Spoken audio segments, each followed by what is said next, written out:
بسم الله الرحمن الرحيم. ازيكم يا حبايبي؟ عاملين ايه؟ يا رب تكونوا بخير. النهارده هعمل معاكم وصفة سهلة ولذيذة وجميلة و يعني مش هتاخد معاكي يعني اكتر من 10 دقايق في التحضير وكده. هي الكبدة اللي هي المقلية بالردة. هي عبارة عن شرايح كده رفيعة من الردة، من الكبدة. معلش اسفة. هنقطعها شرايح كده، هي بتيجي متقطعة كده، يعني تقولي الراجل يديهالك شرايح كده ايه للشوي او للقلي بنفس الشكل ده. تحبي بقى تجيبي الكمية انت تحبيها، يعني على حسب ما انت محتاجة. اهم حاجة بصوا يا جماعة، انا ما بغسلش الكبدة خالص خالص. هديكي حلين، واحد من الاتنين تعملي بيهم وهتلاقي الكبدة معاكي ما شاء الله ملهاش ريحة زفارة خالص.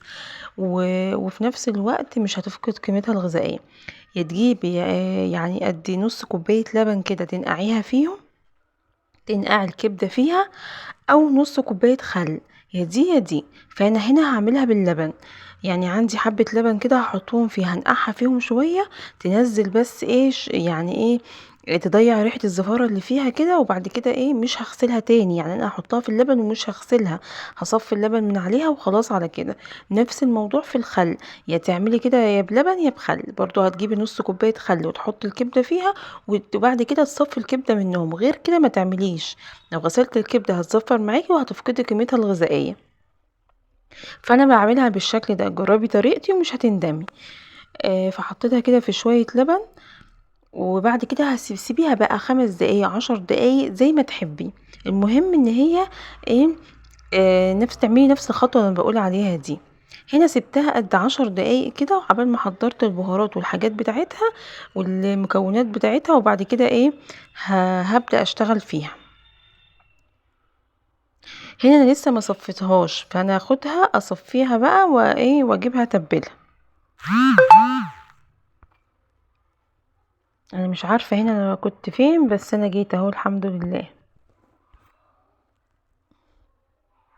هنا بقول لكم كده يعني ايه، انا عملتها كده بنفس بس بالراحه عشان ما تتهريش معاكي، عشان هنا بتتقطع بسرعه، عشان هي رفيعه قوي. فحتى في السوا مش هتاخد وقت خالص، يعني انتي هتعمليها في ثواني. حتى تتبيلتها مش هتحتاج ان انتي تقعد فتره طويله في التتبيله، لان هي بتشرب تتبيله بسرعه. ليه؟ لانها رفيعه قوي ما بتاخدش وقت. هنا بوريها لكم اهيت، يعني هي ما نزلتش دم كتير برضو، وفي نفس الوقت حافظت على قيمتها الغذائيه.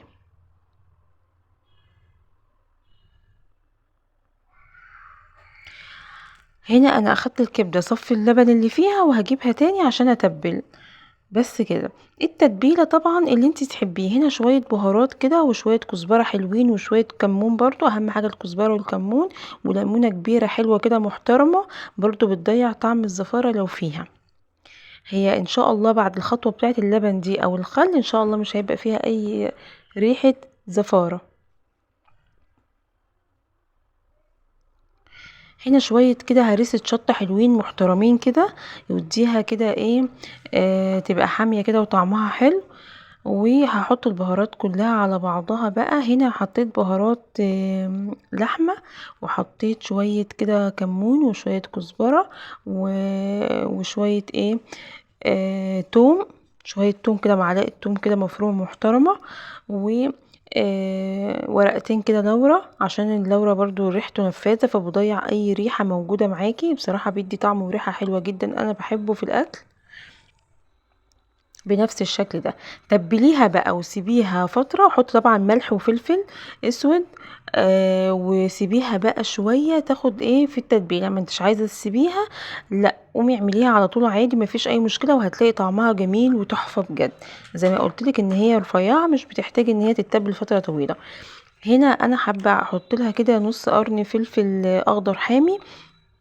الفلفل الاخضر مع الكبده بيديها طعم حلو برضو قوي ولذيذه جميله جدا. يعني بجد التتبيلات والحاجات ديت لما بتخدميها كويس، الحاجات اللي بتتبل دي لما بتتخدم كويس بتديكي نتيجه حلوه جدا. ظبطي بقى ملحك وفلفلك وكده، وايه، وابدأي على طول بقى ايه سويها.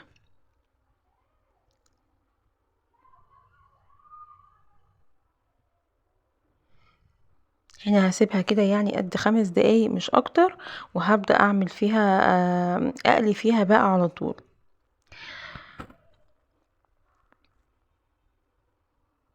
حاولي تشربي الكبده كلها كده منها. لو انتي هتعمليها على طول حطيها في حاجه واسعه وتبليه قطعه قطعه، تبلي الكبده قطعه قطعه عشان تاخد معاكي ايه التتبيله بسرعه وتشتغلي فيها على طول.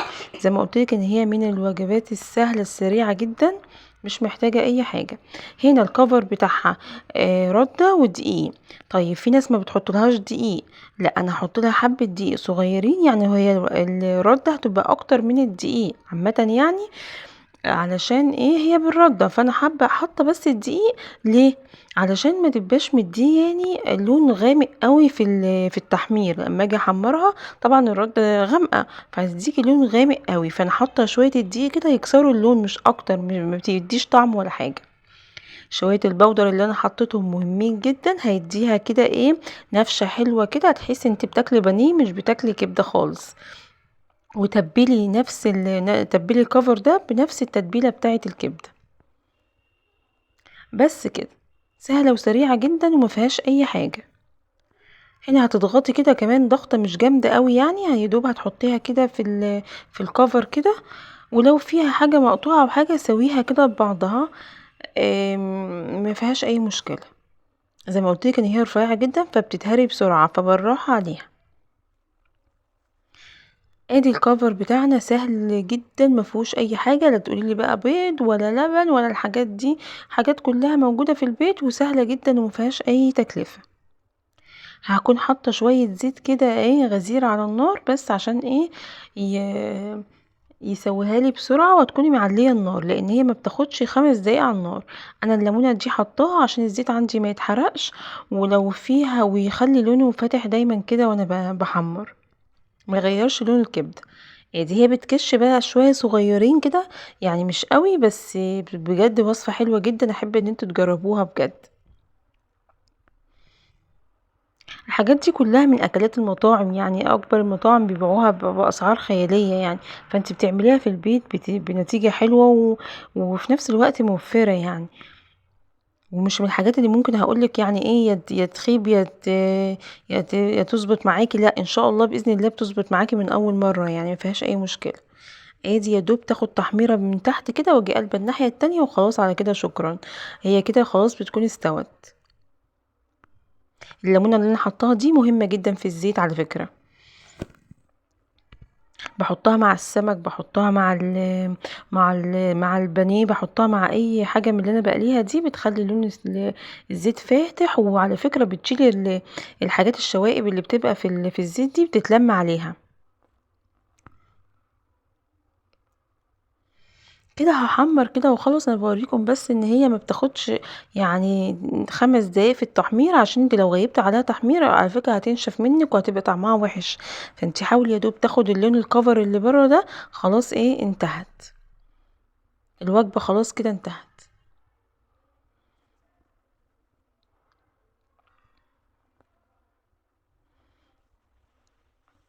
بالشكل ده كده انا مش مسرعه معاكم الفيديو ولا حاجه. انا ده يعني في ثواني كده هو دي مده الفيديو.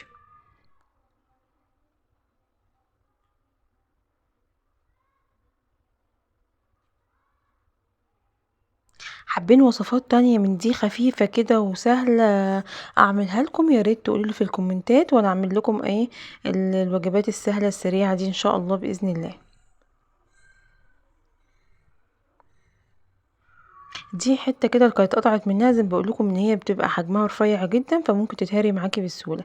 كده خلصت الكميه كلها، وعملت سلطه طحينه، وعملت سلطه خضراء وعصرت كده عليها شويه ليمون وفلفل اخضر بقى وجرجير، وعيشي حياتك بقى.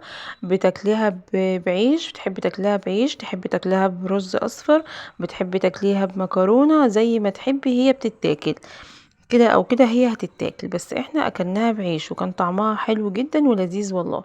احب ان انتوا تجربوها يعني. سلطة الطحينة دي ما عملتش فيها حاجة غير شوية توم وشوية كمون وشوية كزبرة وعصرة ليمونة وشوية مية، وضربتهم كده ببعض وخلاص على كده. ادي الشكل النهائي ليها. احب بقى ان انتوا تقولوا لي رايكم ايه في الكومنتات، وتدعمونا بقى بلايك وكومنت حلو كده زيكم. والسلام عليكم ورحمة الله وبركاته.